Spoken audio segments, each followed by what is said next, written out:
How many discounts does USAA Auto Insurance offer? Too many to say here. Multi-vehicle discount, safe driver discount, new vehicle discount, storage discount, legacy. How many discounts will you stack up? Tap the banner or visit USAA.com/auto discounts. Restrictions apply.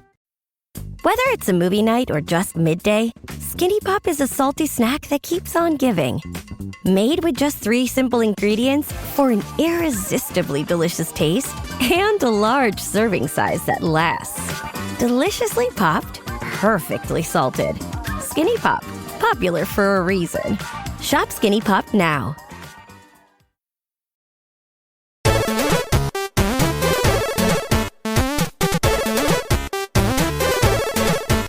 On today's episode of the Retro Gamers Podcast, John Story returns to discuss the history of and personal experiences with point-and-click adventure games.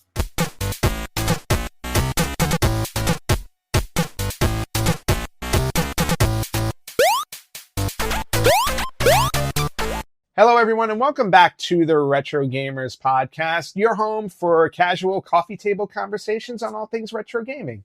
Anthony here, and joined by my good friend John for 2026. John, welcome back. Thanks for having me. How were your holidays? How was your New Year's? All that fun stuff? Holidays were very good. Got to do some fun retro stuff. Cool. So my big get this year was getting my Sharp X68000 up running. I'm very jealous of that. I want that in my collection so badly. Yeah, I mean, I got it from Japan on one of those Japan auction things. Mm-hmm. And of course, it came to me completely non-functioning, as they always do. Shocking. Yeah, they all need repair. And George Portugal actually did the repairs for that. It came to me. He brought it up. It still had an issue with the MIDI board attached to it and the RAM expansion all in one. So I actually had to order, and he had the same kind of an issue. So we each ordered a new one from a different, I wish I could remember the guy. It's from France. And that one works perfectly because you need extra RAM to run certain games like Final Fight and Street Fighter on them. And the versions of Street Fighter on there, and there's Castlevania as well, are excellent. Cool. Yeah. You gotta show that off one of these days then. Yeah, I mean, this is what they based the CPS-1 Capcom hardware off of. So it was like, I think they might have done some development work for those on these computers. I could be wrong, but essentially it's very similar hardware. So basically you spent the holidays just down in your little computer dungeon. As much as my wife would let me. Yeah. There's nothing wrong with that. I tried spending a lot of time gaming during it. I failed miserably, as always. Something else that came in the mail recently from a friend of mine, my friend Frankie, who is a really, really good friend of, 30 years now, I think. And he always sends me fun stuff. He's a big eBayer. So he always gets all these cool things, and he shares some of them with me. So he sent me an Atari Game Station Go that he got from somebody. Oh. So really interesting little handheld. I did obviously... I popped it on to see how it works. Everything works fine. It's got a good library of games. It's got like Adventure, Cannonball, Centipede, Atari Dig Dug, like a whole bunch of good stuff. Screen's really small. But it also has a slot for an SD card, so you can add whatever you want to it. So just a cool little... That is pretty neat. Yeah, cool little device. Huh. It's got a little bit of a curve to it. Yeah, I see that. I guess for comfort. I like the fact it's got 6-button layout. So I'm assuming they planned ahead for when people put stuff on the SD card for games that require, 6 buttons, because obviously Atari games only had 1. Oh, I wonder, when did this actually get released? I do not know. Because it has the much older style of USB. Oh yeah, I saw that. Yeah, it's not super recent. This is really cool. Yeah, it's not USB-C, but it's a cool little handheld. Huh. That's nice. So I added that to my collection. On top of the other handhelds I've been adding now, like I'm slowly. Did you get a PSP? Jack gave me a PSP, so Jack. I now have a PSP in my collection and 2 whole games that I bought myself. Which games? I got like a Capcom Classics collection. Okay. And I think was it Pac-Man World 2 or 3 that I saw when I was up in Canada Were over you the holidays. a Final Fantasy Tactics guy back in the day? I so did the like Final PSP Fantasy. version you'd probably like a lot. Ooh, okay. So Got to get that. I have that in my Yeah, collection. I have to start going through the PSP library to Yeah. figure out what I need. There's some my collection. incredible games Yeah. games on it. Yeah, and then next up, I need to go back and get. I don't have a Game Boy Advance. I have a DS and a 3DS. I don't have a Game Boy Advance, even though the DS plays the it. original The ones? original Game Boy Advance. Oh, Need to get a hold of one of those. I have two. I have one yeah. is backlit with a new screen, Nice. and I have the original. Yeah. So And then if I have a third one, I'll hook you up. Yeah, let me know. I'd love Game Boy one. Color, I gotta get on. And then an original Game Boy, which I have, but it's so broken. I can hook you up with an That I original need- Game Boy. that I need I've an got OG like Game Boy. 5 of those. Only 5? Yeah.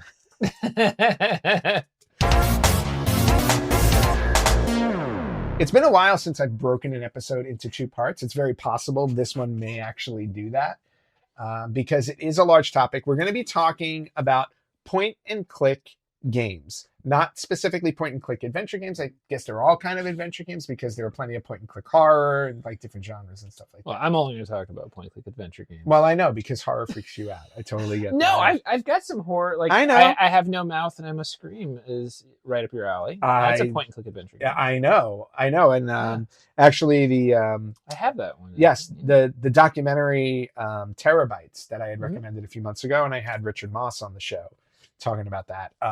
Covers I Have No Mouth and I Must Scream, which is definitely in this category. But we're going to go through a little bit of the history of point and click games. I know, John, you have a lot you always have a lot for show and tell because your library is insane. I have a few things to do show and tell wise. And then I just thought like we'll go through a little bit of the early history. We'll talk about some of our favorite games in there, some of the most impactful games that we had in there. And then we'll wrap all of this up. So John, I know you and the way that you research. So you're going to go back to before point and click adventures to show us how we led up to that. So I think to be fair, we're going to, I mean, you kind of alluded to it. We're going to talk broadly about adventure games, these narrative kind of experiences that are, the pace is certainly different than what we normally would play like a Mario or, you know, a 3D shooter. Like I always liked adventure games because they tended to give me more time to think. My brain doesn't move that quick. I'm not great at platforming games. You know, I'd rather have the ability to kind of sit and work on a puzzle. And that's what a lot of these games have. They're narrative-driven puzzle games. But when I look at point-and-click adventure games, for me, that's typically a third-person view where you see your character moving around and you interact with the game environment with a mouse. That said, while I consider that a point-and-click adventure game, you can't really get there without talking about the forebearers of the genre. So the first really kind of adventure games, these are all these point-and-click adventure games, their DNA starts with essentially 2 games, and I'm sure these have been talked about before, but you know, real quickly, they get Colossal Cave Adventure and Zork. Zork and Colossal Cave Adventure were programmed on a PDP called the PDP-10. And so one of the things that irritated a lot of IT departments is they realized a lot of that time that was being shared was being wasted on these text adventure games that people made in their spare time. Now, these games eventually did get commercialized and sold on home computers like the Apple II and IBM PC later on. But these games were they were completely text driven. There was no graphics. You know, you'd start the game and it'd tell you to say, hey, you're in a room, and it'd give you some very basic descriptions of your environment. And you'd have to be like, well, go over here, and to say, well, you can't see over here. And then you have to be like, okay, feel for a light or whatever. I don't remember exactly the beginning of these, but you'd have to like interact, and you'd have to hit on the correct keywords. And the first adventure games that we often throw into point-and-click adventure games had no mouse, like especially Sierra games and the early LucasArts games like Maniac Mansion, which we'll talk about later. We call them point-and-click, but without a mouse, they're technically not. But for sake of argument, we're going to throw them in there because those series continued on to the point where they were point-and-click. And they were the same kind of a thing. you could see your character and from a third person, you'd move them around. And like a famous example would be like in King's Quest, like you'd move them, and if you're too close to the river or creek, it'd fall in and start drowning. Yeah. And what you'd the alligator you'd drown you. and you'd die. Yeah. But what you'd have to do, and you're like, well, why do I keep dying here? I got to get to this other side somehow. And you'd have to think logically, swim. You'd type swim, and suddenly you're not drowning, and you could just move your character to the other side. But those kind of mechanics come out of these text adventure games. Yep. Yeah. Yeah, and obviously, when that's how they had to design them, because a mouse hadn't been invented yet. It wasn't obviously being used, so everything involved. It had to involve your keyboard. Your keyboard had to do everything, whether you're walking using the cursors, or you're just typing in the direction for somebody. Where it's like, go west. I remember playing all of these types of games where it's like, go west, go north, and then it tells you what your next screen is. Before and then obviously with Colossal Cave, with Zork, before we got to visuals, which I want to say Mystery House may have been one of the first to do that. Mystery House in 1980, and then its follow-on, I think the same year, The Wizard and the Princess by Sierra Online, which ended up, that Wizard and the Princess kind of was the inspiration that spun off King's Quest. Yes. And these graphical adventures that Sierra were making, Sierra, when IBM decided to come out with the PC Junior in 1984 to have a cut down version of the PC, one of the advantages it had over the PC was it had a graphics hardware that allowed to display of 16 colors and 3 voices. Yeah. So it was slower than the PC, but it was much more capable graphically and in audio. And I mean, the audio still wasn't great, and that standard became the Tandy standard. But the thing about IBM, they wanted something to showcase. And if IBM hadn't come along then, Sierra would have folded. So IBM coming then saying, hey, we need something to showcase this home computer that we want to release, saved Sierra Online. And so the great technology that Sierra came up with, these disks that, I mean, graphics take up a lot of space, right? So especially bitmap graphics. And so they very wisely decided to come up with a different way of displaying what are kind of cartoonish, blocky by today's standard graphics by essentially using vectors. So the game data didn't so much have graphics on it, but the formulas or the instructions to draw in real time the graphics. So on the much slower computers like a PC Junior, when you would go to the next screen, you could literally kind of see it draw in the screen as you, so like the tree would kind of get outlined and then the color would pop in because it was so slow. And then eventually it was all there, and then you can kind of move around and interact with it. But that was light years ahead graphically of every other genre, like arcade, shooters. I mean, they were very basic, like Atari 20, barely better than Atari 2600 on the PC because it just didn't have, especially the PC Junior, that power. So it was a way to showcase what was otherwise very limited hardware. And that's why those adventure games took off. And using vector graphics, that was the way things were for a long time, just based on the limitations of the medium. Discs were expensive. You can only hold 360 kilobytes if you use both sides of the disk. Not a lot of space. So they very cleverly came up with using vector graphics, and then companies like Sierra and LucasArts very, very smartly developed tools like engines. Like we have engines today, like the Build engine or the Unreal engine that you could reuse for other games. They did the same thing with like the Scum engine for LucasArts, or I think it's AGI for Sierra, and that's so they were able to kind of churn out games quickly because they used those same tools. But yeah, well, I mean, that just makes sense. I mean, you want to create one engine that can do multiple things. I mean, that's just, it was brilliant. Otherwise, you're in assembly or machine code having that. You're starting from scratch every single time. Yeah. Yep. So that's a little bit of a background there, and then I know you mentioned Sierra, and Sierra's going to come up quite a bit. Yeah. Sierra and LucasArts are probably going to come up quite a bit during this show because Sierra was right at the forefront of all of this. They had very different approaches to gaming, but those were the juggernauts. Those were the two big ones. And as we moved on into this point and click style, where they made that adjustment, where it's like it's not just all about you typing in what you're going to be doing. You're actually going to be directing where your character's going to go, what your character can touch. That came about closer to the mid 80s. And the pixel hunting. Pixel hunting didn't come along until you had the mouse. Yes. Right. So I wanted to go back and talk about what's considered the very first point and click game, because Yeah, I know you gamed me on this one. I was wrong. well, I mean, I guess I don't know if it's debatable or not. I mean, I don't think it's debatable, but if you go online and you search, um, a lot of people have pointed out that Enchanted Scepters Mm-hmm. is considered the first point and click adventure, and that came out in 1984, but On the Macintosh. on the Mac. Yep. But with my research, I found a Japanese game from 1983. On what system? This was released on PC. Well, I'll just list that, like PC, MSX, NEC PCs, Sharp X1, FM7, Sharp MZs. So a few of the NEC PCs: 8801, 9801, 6001. The name of the game, I'll say it in Japanese first, which will be fun, is Star Arthur Densetsu Wakusei Mephius, which in English is The Legend of Star Arthur 1, Planet Mephius. I don't know how to say, or Mephius maybe. Mephius.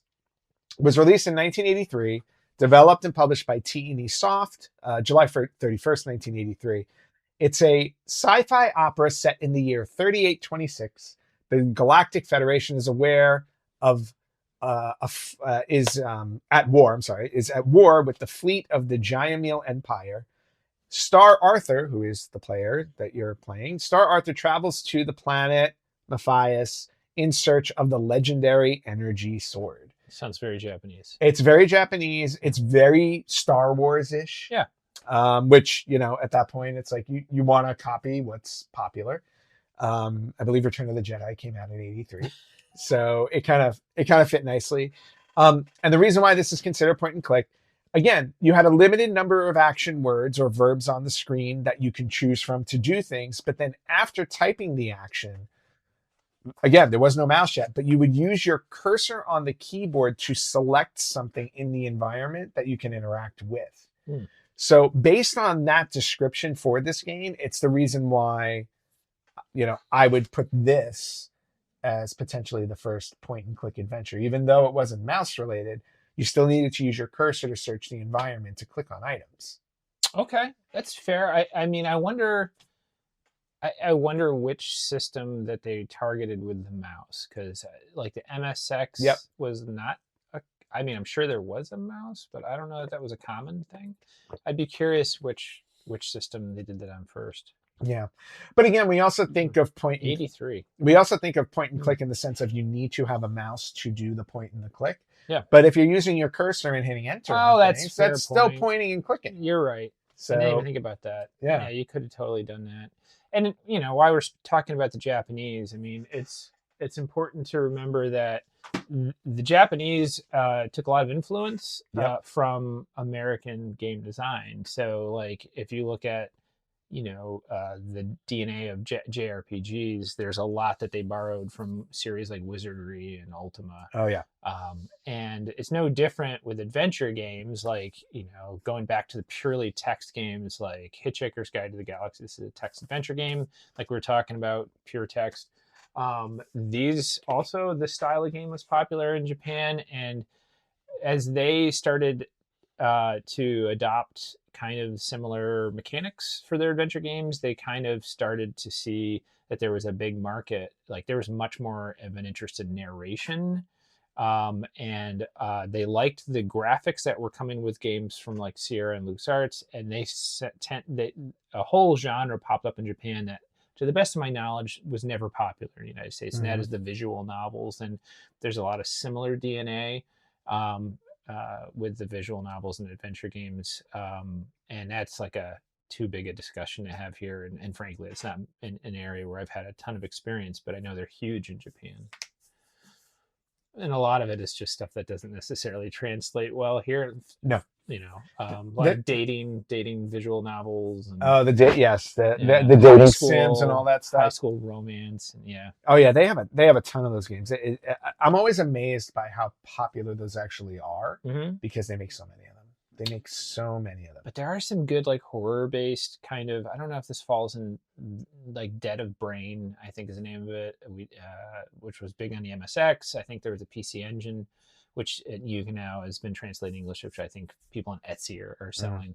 Dead of Brain is kind of, I don't know if the visual novel is the right word, but it's heavy on the narration and adventure. So I kind of think it falls somewhere in here. There's some action-y type stuff, but like Snatcher or Police Knots kind of has a similar vibe. There's some interesting things that came out in Japan, and more of that is getting fan translated and released. So I think that, and then with augmented reality, glasses coming up, like that's going to be the way to play a lot of these Japanese games, because you can put these glasses on and they have cameras, and they will in real time translate and overlay over the Japanese characters you're seeing the kanji English, which I can't wait till that becomes mainstream. Well, and that's going to be that'll be the ultimate point and click adventure, because you're actually using your hands to grab things and point to things. And stuff so it's a whole new. You're gonna go. I'm just talking about like playing Dragon Quest in a Famicom. Oh yeah. So like the text on the screen will be Japanese, but it'll automatically. You've done it with Google Lens or whatever. Of course. Overseas. Yeah, terribly. But I mean, it's better than nothing. Sometimes the translations are. Yeah. Excuse me. Why is that lamppost in the ocean? That's not what I asked. Right. But yeah. So again, no surprise that I found a Japanese game that predated something Western that came out. But Enchanted Scepters, a lot of people point to as really the first point and click adventure game. And just a little bit on that game, it was developed by Silicon Beach Software for the Macintosh, released in 1984. And then just a brief blurb on the story. The player must find 4 fire, earth, air, and water scepters hidden across the kingdom and return them to the wizard. And how the game played was the screen shows a picture of the room that the player is currently in. You have to click on an item in the picture to pick it up. The pictures don't do anything. They're static images, but obviously change when moving to a new room. And when an enemy would pop up on the screen and you would encounter an enemy, you got a drop-down menu to choose whether to flee or to fight the enemy. And hopefully you had weapons to fight the enemy. But that's the essential gist of Enchanted Scepters. And it created a whole kind of subgenre which was really popular in the Macintosh, because every Mac, of course, came with a mouse. They were not third person like I traditionally think of point and click adventure games. They were first person, and like one of the most popular ones would be Shadowgate. Which you have sitting back there on my shelves there. So by the way, all the games on the shelves behind this are not mine. So Shadowgate is very much, I don't know if this will show up in a It'll camera, show up. Yeah. So this is it has more of a first person view. You can kind of, it's like you're looking through the character's eyes, and there's a lot of text, and you have to interact with the mouse on the environment. Like you'll see a rug, and you can't get forward, and then you think, oh, maybe if I click on a rug, there's something underneath it, there's a key under the rug, that kind of thing. So you can interact with your environments using the mouse, and that was pretty innovative for the time. I don't know what year this came out. 87. So not 3 years after Enchanted Scepters. Yeah. And but again, it became that whole thing where it was like, how do you interact with the environment? And like, in today's gaming standards, you see a lot of that happening in like escape room games. Escape room games became this whole big thing more recently. But it's all the same exact thing. It's like you go, you're stuck in a room. You have to find a way to get. It's like 999 on the DS or Hotel, whatever. The Nonary games. 999. Which, by the way, I downloaded that on the PS4, devoured it, absolutely. Is loved it good? That game. Oh, I love that. So game. I have it. I just haven't played. So I played that one and the 2 sequels afterwards. Okay. But the first one was the best one by far. Multiple endings, all these different things. Yeah, absolutely love that game. First person. First person. Yeah. But again, but the story is really interesting. There are 9 different characters in the game that you're interacting with along the way. So it's really, really cool. But those types of games really, came about because this all started, in the 80s with these point and click adventure games where you had to manipulate the limited space that you had to make something exciting and intriguing. What I always find interesting too about the early days of these games is that they're very fantasy based. A lot of them are fantasy based. So we're talking wizards, knights, all of that type of fun stuff, because I guess in that genre, it's like you're kind of you can kind of stretch the imagination as far as you want to go. You know, it's not like something simple where it's like, oh, you know, you're playing this guy who's in his office, you know, and you're trying to find a way to, you know, get out of your office and have an exciting life. It's like you go right into this fantasy genre, which or sci-fi. You know, fantasy and sci-fi always seem to be the go-tos. Before we got into real horror, I think a little bit later on. The other one that I had on my list, at least in the beginning, and now, well, let's have a little discussion about this one, because King's Quest is always listed as a point and click adventure. Now, the King's Quest series as a whole, I agree, is point and click. But when we're talking about the beginnings of point and click adventures, King's Quest 1, for all the research that I did for it, because it came out May 10th, 1984 from Sierra, I could not find any indication that when it first came out, it was point and click. Oh, it was definitely not. It was a parser driven. Right. It was parser. Right. And explain parser driven a little bit. Parser is just like everything you do in a game to interact with the world has to, for the most part, other than moving your character, you'd move your character with a joystick or the keys on the keyboard. You know, but when I say parser driven, what I mean is to interact with the world, you have to type everything. And sometimes the puzzles are timed, and so if you're a terrible typist, you could be frantically like, you know, like me, I'm 25 words a minute, like, you know, making tons of mistakes, and I hit the backspace, and then I'm dead. And then you're dead. Like Space Quest 1's a good example of where it's easy to die, and this also is a good time to bring up how the logic of certain companies, right, was the game design logic was very different. So Sierra was happy to kill you. And so you'd have to constantly save your game. And then also you could nerf the entire game by forgetting to pick up something that you didn't know you needed to pick up on that first screen. And then you can't go back to that first screen. And so you'd have to start the whole game over, which is, to me, horrible game design. And Sierra games were notorious for this. LucasArts generally did a much better job of this. LucasArts games, generally, you couldn't die. Like Guybrush Threepwood from Monkey Island would fall off a cliff, and he would, miracle of all miracles, hit a rubber tree and bounce back up, right? And so, which I think carries the spirit well, and the killing the character never made sense to me, because you could save anytime you want. Right. So all it made you do is just save constantly. Constantly and frantically. So I was going to say, so the paranoia of saving started here. But it was typing for the most part. Like King's Quest, I want to say it was parser driven until the 5th game, maybe. Like that tracks more for me, even though it does get lumped in as like as a point and click adventure. I really feel like it doesn't qualify for it, at least. It took a while, because even when the mice were released for the PC for years before it became a standard thing in the games, because they were expensive and it was just one more thing. It's kind of like, why don't, with the Commodore 128 being so much more, double the RAM, the 64, well, how many games actually took advantage of that? There was like 5. And then it came down to, like, if you're a game developer, would you write your game for, you know, 10 million Commodore 64 owners, even though it's compatible with the 128, right?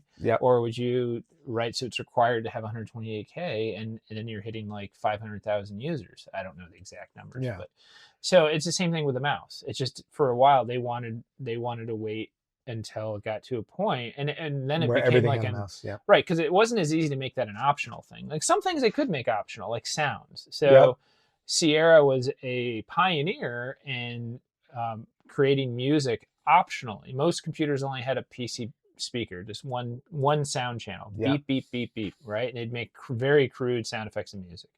And so Sierra, early on, would take things like the Roland MT32 and then ad-lib sound cards for FM synthesis. And they would, you know, the MT32 wasn't really intended for games. It was a musician's sound module. It was a box that had, like, essentially the early technology of something similar to MIDI, and they had recorded piano and violin and drums and whatnot. So when a song was playing and it called for, you know, a C# piano, it would send that out to the MT32 if you had one connected to your computer, and you'd hear an actual piano. So it was orchestrated music, could come out of these very crude and underpowered machines, and it was amazing. The only downside was and Sierra started selling MT32s in their catalogs alongside the games, and I never knew a single person who had one because they were $600. In 1980, it was like 7, I think, or 5. Even still, $600 is a lot of money back then. Yeah, and they also they made it cheaper a little bit. Like I think they had a $5.99 bundle in like 87 or 89 with King's Quest 4, or no, I think it was 5, and the Roland MT32.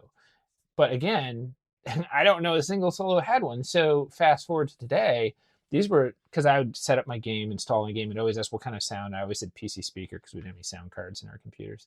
And I'd always see Roland MT32. I didn't know what that was. And so fast forward to today, I'm like, of course I want to get a Roland MT32. Of course. So now I have Roland MT32s and sound canvases from another Roland product.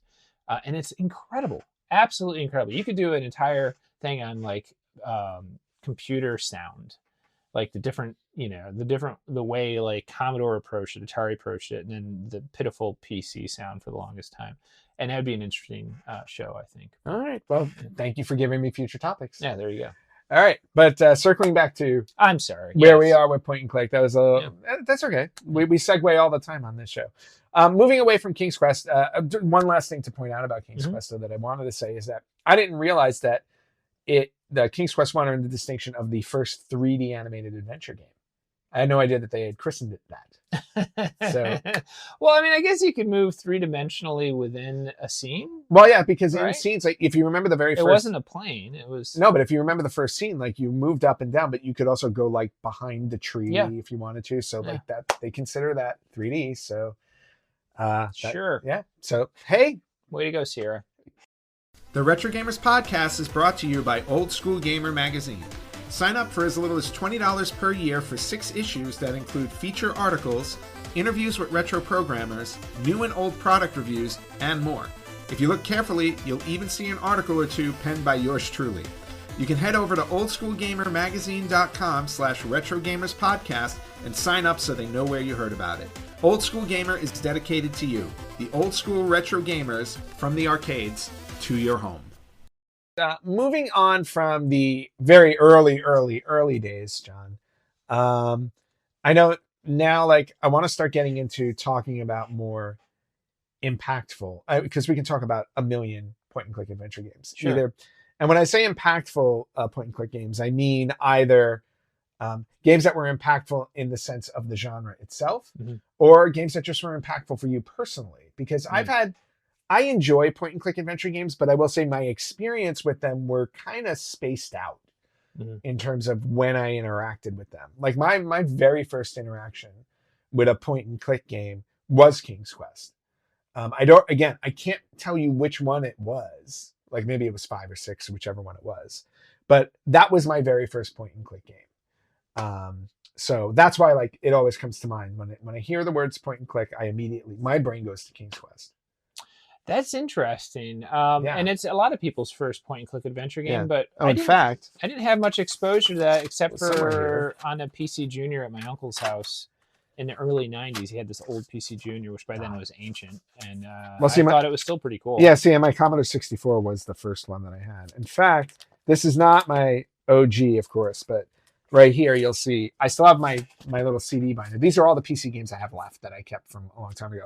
But at some point in the 2000s, I bought the collection on CD. Yeah. This was done in 2000. Well, it doesn't tell you when it was done, but okay, this will tell you enough. It was done for Windows 2000 and XP. Yeah. The CD-ROM, and actually, if you see right next to it, Scratches is the last point-and-click adventure PC game I ever bought. And this was probably somewhere around 2000, like 2007. I saw it in the store and I just said, "Ooh, I'll give it a shot." And I enjoyed it. That's one I've never heard of. Who made it?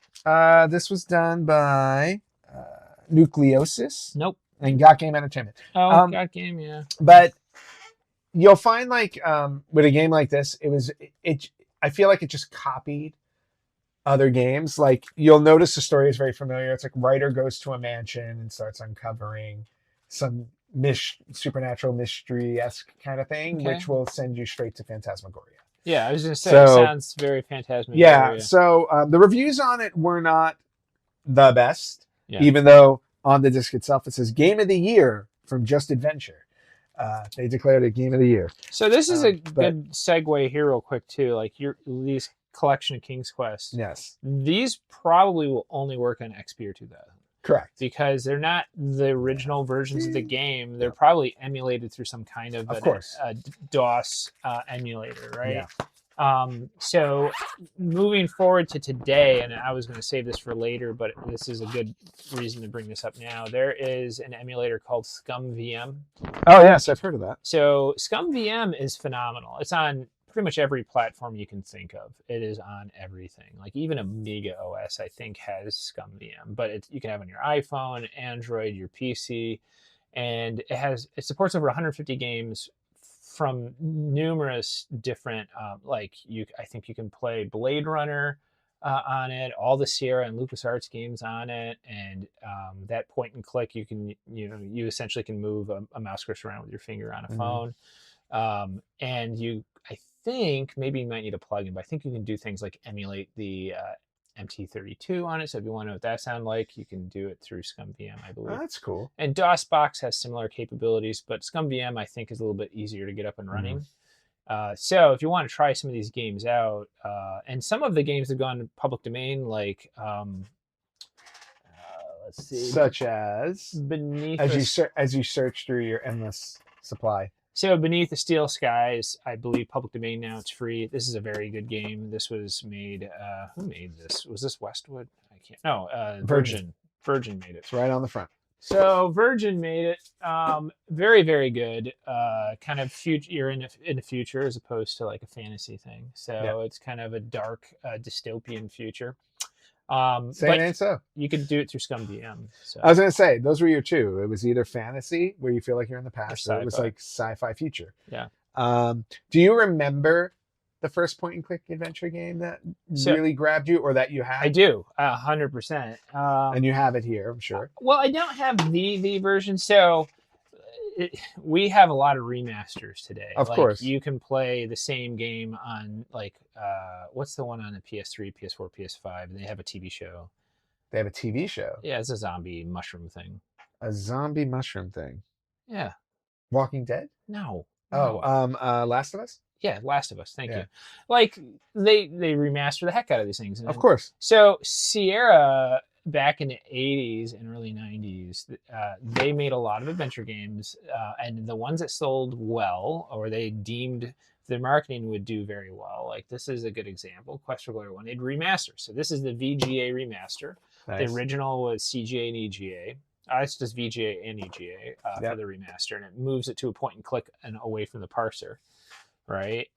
This was the first game, but I didn't play this version. I played the parser version first, because I want to say we could play it off the diskettes in the computer lab of the school. My school was a private school that had no money, and we had even for the early 90s, outdated IBM PS2 Model 25s, which were these all-in-one, think of like an iMac, but like from the 80s, even older, and all-in-one, 2 low-density 3.5-inch floppy drives, black and white, monochrome. It was probably monochrome VGA, but essentially you have two, white and black. That's all you had to work with. Yeah. And we had all these Sierra games, and this was the one on this and Space Quest 1, which I have. Space Quest 1, yeah. The remaster Roger to Wilco. that. Roger Wilco.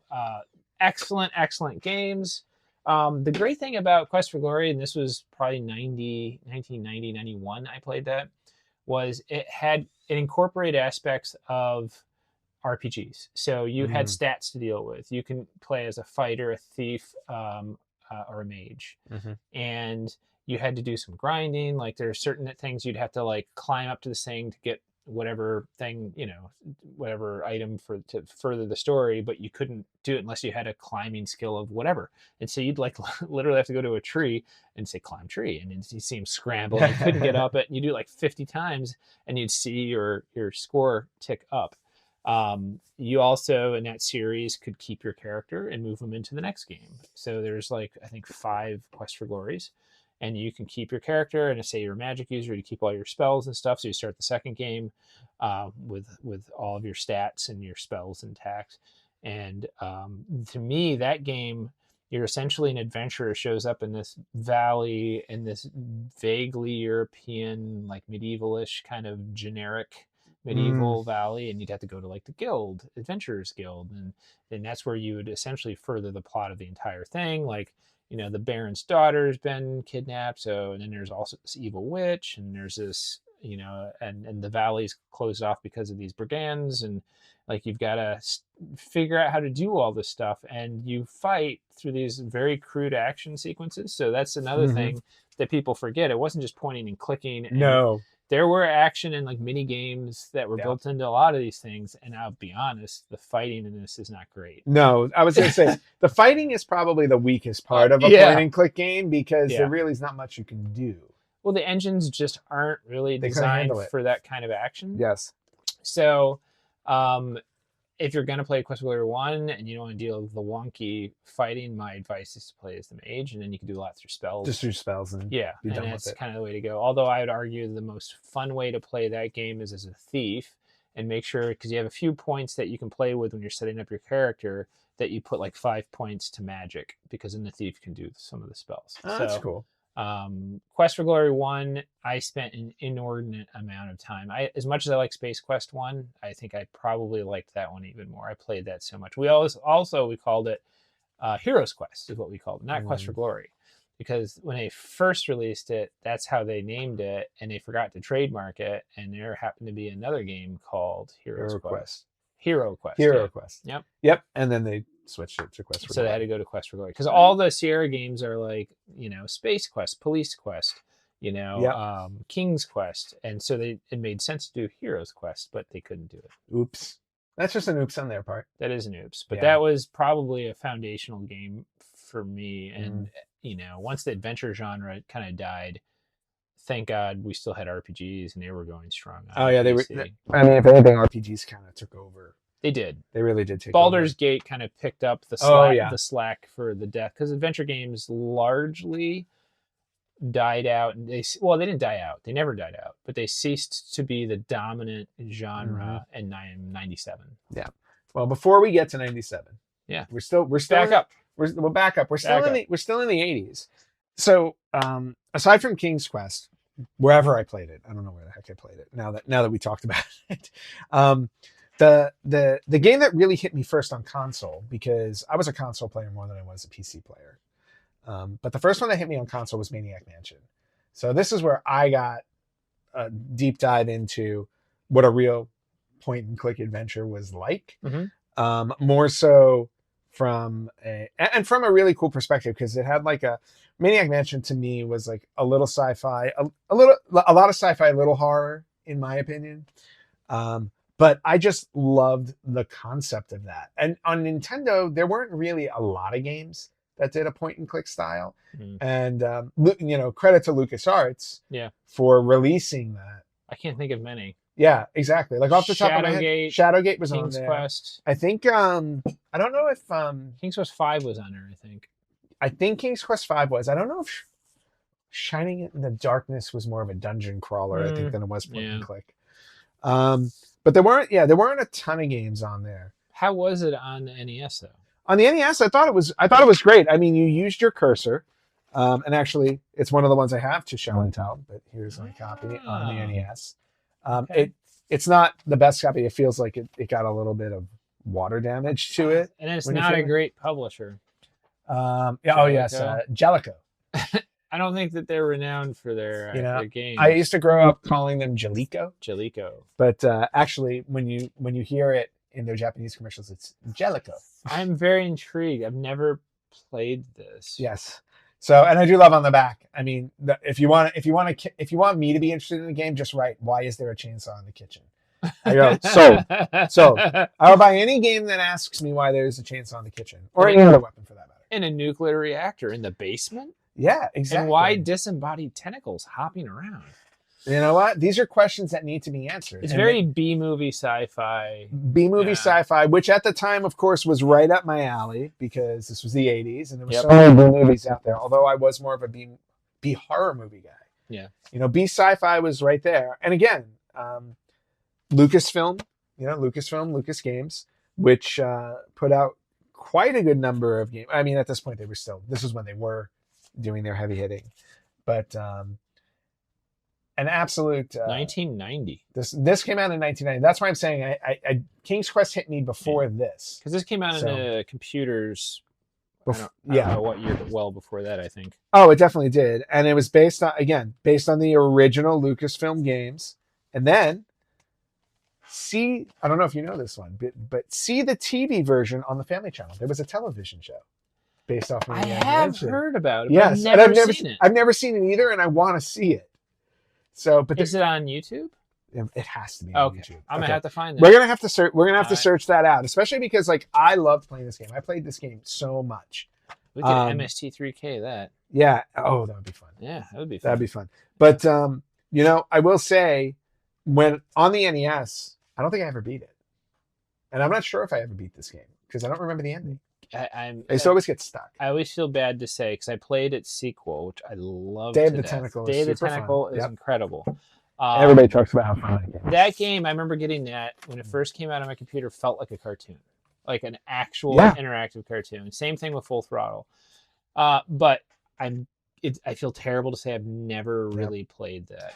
It's a really fun game, and if for those of you who have never played Maniac Mansion but know of it, there are 6 different teenagers, and the goal of the game is that Dave's girlfriend, I'm gonna say her name because it's worth saying. Dave Miller attempts to rescue his girlfriend Sandy Pants from a mad scientist whose mind has been enslaved by a sentient meteor. So again, the name obviously is, but what you do is there are 6 different characters. You pick 3 of them, and you walk through the mansion trying to find Sandy. You have to choose Dave because he's her boyfriend, so he has to go in. And then you choose 2 of the other characters, 2 of the other 5, and each character has like some type of special ability. Mm-hmm. So like in other words, like I don't remember all of their names. In fact, if I take this out, I don't know if I have the instruction booklet. I probably do not. I do not have the instruction booklet of this game. But the different characters have different abilities. So for example, the guy who looks like a nerd in the game, and he's got like the white shirt and the pocket protector and stuff like that. Like he's really good at fixing things. He looks like the main character from the movie Nerds. He does, like Revenge of the Nerds, and that's what they did. They took so, and then there's a surfer guy and a couple of other different female characters in it, and each one could do something specific. Mm-hmm. So you would play through it, and then you would get to certain points in the game where a character that you had chosen would, like, let's say, find something that you could fix the telephone with. But if they didn't have the ability to fix the telephone, they couldn't do it. And then you'd have to switch to another character and bring him into the mansion. And then there were certain things you couldn't do depending on the 3 characters you picked. I remember all the time playing this game, and Dave, to me, is completely useless. Aside from being Sandy's boyfriend, there was nothing special about him. He couldn't really do anything. So what would happen in the game is that if you got caught in the house by the mad scientist or his kid or the wife who was dressed up as a nurse, they would take you to the dungeon, and you would be locked in the dungeon. And the only way to get out of the dungeon is somebody had to press on a hidden brick and hold the brick while you escaped. So what I would use Dave for is I would throw Dave in the dungeon. So if any of my other characters got caught, he would press the brick so they would get out. And then I would just use that's a good tip. And then I would just use the 2 of them to figure out the story, and move along in the game. But this game took up so much of my time because I just loved exploring the whole thing. Never figured it out. I never went back and did did a walkthrough, read a walkthrough to finish it. But I love going back to this game, just experiencing it because it's just so much fun. And then moving into the 90s, this is where I really started getting into point and click games because I got a PC, an actual PC with Windows 3.1. Sound card? I had a sound card. Oh, wow. I had a sound card. I was a big spender. I was fancy. Yeah. Well, family was a big spender. I was not a big spender at the time. I was still in school. Yeah. But this is when I really started to uncover games, especially more horror-based games, because they started to do a lot of horror-based point and click games. And obviously, I've talked about this game 1,000 times on the show. I won't get into it too much, but Seventh Guest, which is one of my favorite games of all time, was an awesome point and click supernatural horror game. See, it's funny because like I never would have thought of it as a point and click game. Why? So I get that technically speaking it is. It technically is. But again, my very biased definition is, generally speaking, third person perspective. You see your character moving around and you interact with the environment either through a parser, which again would violate just the title of what we're talking about, point and click. Basically third person mouse or parser. Like, well, I mean, and it could this be is first person puzzle game. Well, and see, and this could be me kind of making an exception in my brain for these kind of games. No, but it fits the mechanics. But, you're using a mouse. It does fit the mechanics. There's just more. It's more of an emphasis on puzzle than narration. There is a story. There is a story for sure in both of these games. The sequel, 11th Hour, as well. But see, and you then just don't seem to interact with the story as much as you do in a typical point-and-click adventure game. Right. Well, because you're not seeing the character on the screen. Yeah, and I understand that, but I also think when you talk about it's very linear too. Well, but when you mentioned something like Eye of the Beholder, was there a character on the screen? But that's not that's an RPG. That's a hack and slash. Okay, RPG. so we're going okay. Yeah, I don't consider that a point-and-click adventure. But when we talk about stuff like these, like Myst. Because I'll bring up the Myst series as well. You're still interacting with the environment in some way. You're clicking on the environment, especially like with Seventh Guest. It's like, but that was a huge shift in adventure games. Shift. Oh, an absolute huge shift. So if you do consider these point and clicks, now you're getting into the realm of like, oh, it's like we can do these really great rendered 3D environments that you can interact with your mouse. So I just thought that this was the evolution of point and click games, because now we were starting to touch on more, but ironically, it's what killed what I consider point-and-click games, which we'll get to. Yeah. But when they first started, I thought that these were just a brilliant evolution of point-and-click, because now it's going through my eyes. And by the way, this is somebody who I've said on the show many times: first-person shooter games, I can't play; they give me headaches. I was like, but these types of games where it's more of like the pace is much slower, and you can follow it better, were just a lot more fun for me. And again, going up to, Myst on the PlayStation. So now we're going into the mid to the late 90s, because I didn't play this on PC. I got it on PlayStation first. That's an interesting choice. Yep. But then, of course, with PlayStation, more traditional Clock Tower, which I've also talked about on the show ad nauseum. I don't have the original, my original case for it. I don't know what happened to it. But this is the more traditional. You have the character on the screen. It's same thing, point and click. But you don't, this one, you don't do the, telling it what to do, look, open, close. You're actually using your mouse to interact with the actual environment to open and close things. You would choose different, when you were having conversations with people, you just choose what, certain answers you wanted to do, or what direction you wanted to go in to really, to unfold the story. But again, when it came down to like the scenes where you're facing Scissorman, that was more of your point and click, because you're running, you're hiding, you're finding ways to survive, basically. Yeah. But really, but to me, like, these were the evolution for point and click for me.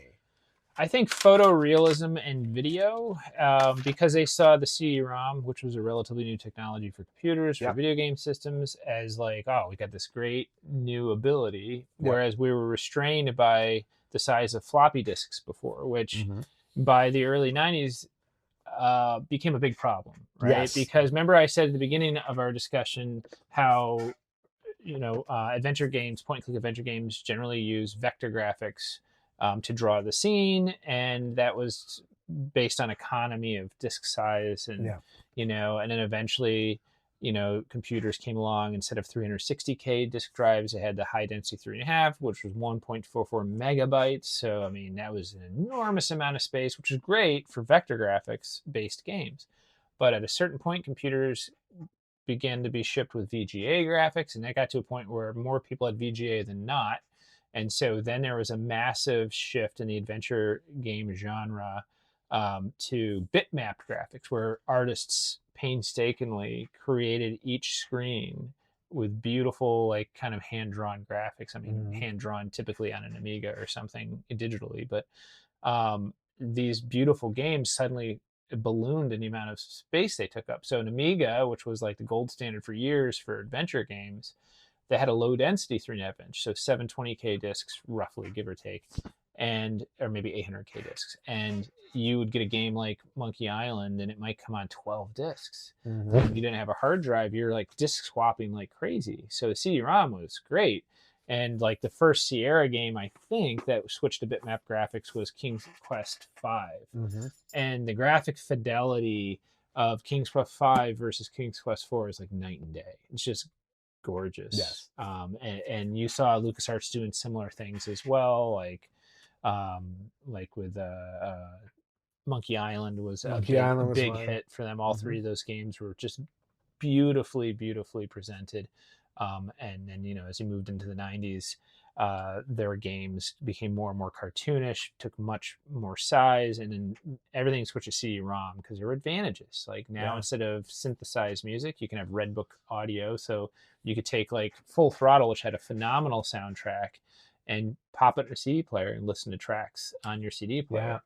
It was incredible, but it also led to laziness. And so they thought, well, people love the novelty of seeing video, actual video on your computer. So they started mixing point-and-click aspects of adventure games that we've been talking about with highly produced video. And this helped and hurt because, one, they didn't understand how to do that. It was a learning process.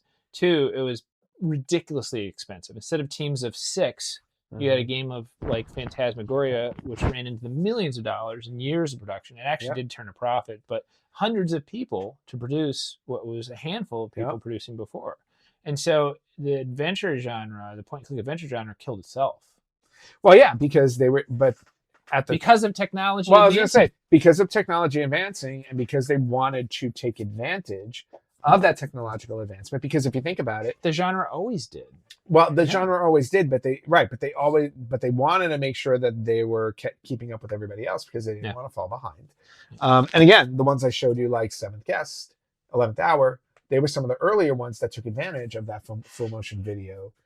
And it looks quaint now, but if you could put yourself in the mind of someone back in the day when you would play like King's Quest or whatever, and then you get your first CD-ROM in your computer and sound card and put the Seventh Guest in. Well, it was like seeing colors for the first time. That's why I was so floored by it, because it was the first game I ever put in where I'm like, holy cow. I go, I'm watching, like, you know, cutscenes are obviously common these days. I was like, but I'm watching an actual cutscene. It's like I'm watching a movie, but then I'm dictating how the movie progresses as I'm playing the game. Yeah. And it was just monumental at the time. And, you know, it's one of those things where it's like, I feel like you had to be there to experience it. Yeah. Because the impact of it was so huge. It's hard to replicate that today, because you look at today, and again, I will never knock consoles and the progressions they've made. But when you go from like PS3 to PS4 to PS5 and you look, have the graphics been enhanced? Sure. Yes, everything's amazing about it. I go, but it's not a leap forward. It's just kind of the next step forward in what's already been established. When you go back there and you're going from, again, the little King's Quest character, which is like a flat screen with a bunch of simple colors, and then all of a sudden there are actual actors on my screen in a video game I'm playing. I mean, I just remember being so transfixed to the screen. Yeah. With that. And again, my first foray into that was, in my opinion, a point-and-click game. And so point-and-click games, again, started with me in the 80s, but they really became cemented for me in the 90s as like such a genre I will always go back to and It was enjoy. a golden era. The 90s really was the golden era of adventure games. Yeah. But to your point, where it started to fall apart was with that, because people, again, it was expensive to make. They were trying to find different hooks on how do we get people invested in this, and then they started reaching out to Hollywood. Oh yeah. And they started like, what actors can we get a hold of? I know you have one over there. Bring up Frankenstein. So this is a good example. And this is also a massive shift in how the game was presented. Yes. Yeah, there you go. So Frankenstein, you'll see right on the front, a cinematic adventure starring Tim Curry.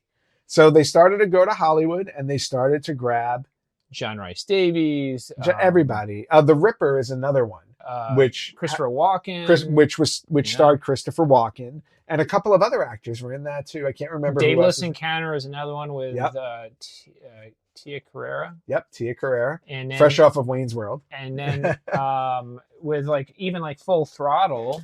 Yeah. This is one of my favorites. It had Luke Skywalker. What's his name? Mark Hamill. Mark Hamill. Who really has done phenomenal work, much more so impactful than his screen time doing voice acting. He's done the voice, I think, for all the animated Jokers. He's the definitive Joker. He is. In animation. Yeah. He has a very plastic voice. He's incredible. It's fantastic. But we started to see a lot of this coming out towards the mid-90s. Again, and one of the other games that I point to, it's not necessarily point and click, but Five Nights at Freddy's actually took the concept of Night Trap and turned it into a point and click style game. Right. But Night Trap with Dana Plato from Different Strokes. Yeah. So that's where full motion video went, and point and click dove heavily into this. Yeah. So heavy into it that it wound up imploding. And you were putting all your eggs in this FMV basket that really limited the number of games a company could release. So now, instead of releasing 4 or 5 games in a 2-year period, a company might only be able to release 1 or 2. Yep. And if that game did poorly, because some of these games were incredible, but they didn't do well. Then the shift to 3D with Doom, the graphics that people were getting used to in Doom and Quake. Adventure games thought, well, the people making adventure, well, we need to do that too. And they would do that with games like King's Quest, Master of Eternity. This is the last kind of true Sierra King's Quest game. It had 3D FX graphics probably in the back.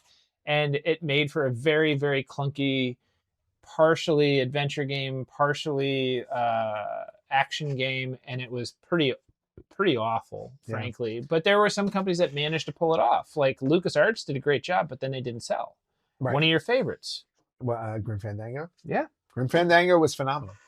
Absolutely love that. Anybody who has not played Grim Fandango, the story is absolutely brilliant. Starts a little Beetlejuicy, where you're introducing something you're in the underworld, you're playing as Manny, and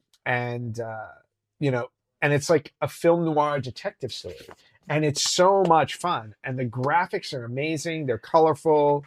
Probably one of the best point and click adventure games in my opinion, and definitely worth anybody's time. But yeah, to your point, by the time that had come out, point and click adventures were on. They were pretty much heavily on the decline. Yeah, they were heavily on the decline. That was 1998 when that came out. Yeah. So, and as we went into 3D, like you said, with that King's Quest, at that point, nobody wanted a point and click. You just wanted to grab your and you didn't even want to use your D-pad anymore. You wanted a joystick. Yeah. So you can control your character and run them around the screen. You did not want to point and click your character around the screen. So, so point and click adventures kind of went off. Well, the beginning of the down slope was video, incorporating video. And then when they tried to do it with 3D, they just could not find, and plus the 3D, it does not hold up well. It's very early 3D. But another good example, again, LucasArts, is I forget the name of the Monkey Island game, but they did a Monkey Island game in 3D that it was actually pretty decent. And I want to say it was also on the PS1 or PS2. Okay. I could be wrong, but I know for sure the PC game I played that, and it's decent. Like not as good as Grim Fandango, but also good. But this was kind of like the beginning of the end. And one of the really nails in the coffin was the granddaddy of all this, Sierra. Was sold in 1996, and once they were bought up, the direction moved to Half-Life. I think one of the last things that I think Ken Williams did, and I could be wrong on the timing on this, was to acquire the Half-Life license for the PC. So they realized there was so much more money to be made in at that time in 3D shooters and real-time strategy games. It Command and Conquer style of games. Nobody wanted the slow going. They never disappeared completely. No, and I can point to one right here because I put it on my list of a very interesting game, not retro per se, or kind of on the cusp of retro, but going in. This came out on the Nintendo Wii and other platforms. But the Back to the Future game, which again, they did it. It's a 3D style game, but because of the content itself, it made for a perfect point and click adventure game because you're going around, you travel back in time, you're trying to save Doc Brown in 1931 this time. So it's an original story that takes place after Back to the Future 3. But you're walking around town and you're interacting with people the way a point and click adventure game would run. So it was a way to use 3D graphics while still keeping the format of a point and click adventure game. And the Wiimote worked great for that. And the Wiimote was perfect for that because you obviously could direct it. And again, it was not a game that was made to be where, like, perfect example, the fantasy genre thrived on point and click adventure games, right? Mm-hmm. But by this time, your fantasy games were more tactical, were more 3D, 3D take control of it. This was a way to do it from a story-based perspective. And when they did it from a story-based perspective, it worked really well. Yeah. If you fast forward beyond the Wii, with Telltale and how Telltale, succeeded with Batman, with Walking Dead, with the Marvel franchise. They did Guardians of the Galaxy, and they did a few other. They did Borderlands as well. They did Borderlands as well. Tales from Borderlands. Yeah. So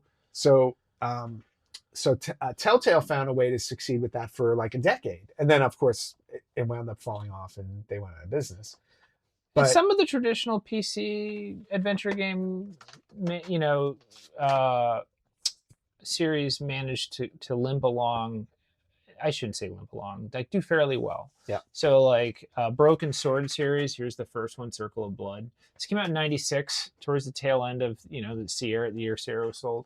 Mm-hmm. And that is a very cinematic kind of feeling. It's cartoony art. It's no video, thank God. It holds up very well because of that. But that series did fairly well to the point where I think like that might even be on a Game Boy Advance. I can't remember. Oh. They've released on numerous platforms, and like The Longest Journey is another example that was on a PC, multiple gaming platforms of a traditional style point and click adventure game with that third person perspective. Like they limped along. Imaginarium is a great game where you play this little robot that came along in the early 2000s on a Mac and a PC. These games continued to come out. They will continue to come out.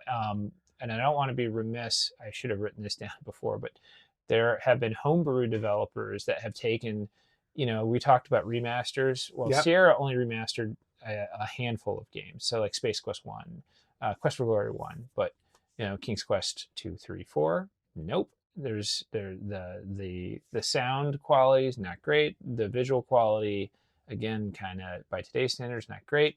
And so they gave that kind of Space Quest 1, King's Quest 1 Sierra VGA remaster look to all these games. And I think they may have had to rename them slightly different things. You guys are going to have to Google this, but they're free. They're free games. They're very, very good. There's been a lot of that kind of activity. There's been some of these famous, like Ron Gilbert of Monkey Island fame has since come out. I think they might have released a new Monkey Island game that I think divided fans. There's also been a number of games, new IPs that they've released that do relatively well. So the genre is still alive. It's just never going to be the dominant. The gaming genres have grown. Like the 3D shooters, the tactical 3D shooters, real-time strategy. Like these things were not really a thing when the adventure game genre was big. No. But I think we can wrap this conversation up. For all you guys out there who are watching this, what are your thoughts on point and click adventure games? Have you had any experience with them? If you have, what are some of your favorites out there? Do you still play point and click adventure games? Are there ones that we missed that you think should have been mentioned on the show? Oh, there's thousands. I'm sure there are, but I want to, I want to hear what other people loved playing. Yeah. So please reach out everywhere you can at Retro Gamers Podcast. You can listen to us wherever you listen to podcasts. You can watch us on YouTube and Spotify. We're on Instagram, Blue Sky, you name it, you'll find us. But we would love to hear from you. John, this was an incredible discussion.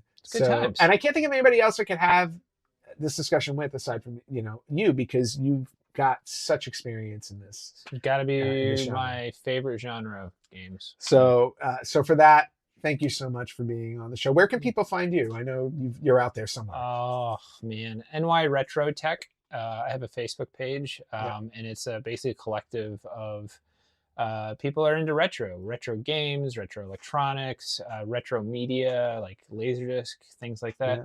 NY Retro Tech, all Yeah. one. And it's a great page. I am a member of it. So I love seeing the updates on that. And every once in a while I throw something up there where I'm like, because I'm like, I feel like I'm always the PC dummy where it's like, hey guys, remember this? And everybody's like, oh yeah, of course we remember this. And I'm like, oh, I'm sorry. But for everybody else out there, we will catch you next time on the Retro Gamers Podcast.